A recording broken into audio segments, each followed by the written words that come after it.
রাত বাজে এখন কত, 1:47। তো এইখান থেকে আমার সামনের ওই বিল্ডিংটার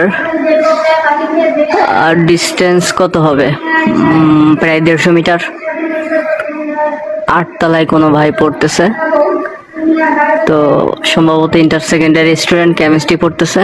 ওর পড়ার গুতায় ঘুমিয়ে গেছে। আমার এলাকা ধরে কাঁপতেছে, মানে ছোটখাটো ভূমিকম্প উঠাই দিছে ও। এখন ওর জন্য আশেপাশের যত স্টুডেন্ট আছে সবগুলা মাই খাবে। গার্ডিয়ান গুলা পিটাবে, দেখ পড়ে কেমনে, এমনি পড়তে হয়।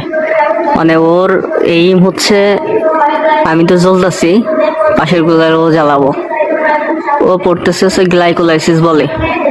এই গ্লাইকোলাইসিস বলে আমি 20 মিনিট ধরে শুনতেছি গ্লাইকোলাইসিস বলে। আল্লাহ জানে, ওই যে গাছের পাতা সবুজ, পরীক্ষার আগে যেমন মাথায় কিছু ঢোকে না, ওর মনে হয় সেই দশা হয়েছে। পুরো ঘুমটা শেষ করে দিল। এই যে শুনেন, পড়া শুনেন, আমারই মুখস্থ হয়ে গেছে গ্লাইকোলাইসিস কাকে বলে।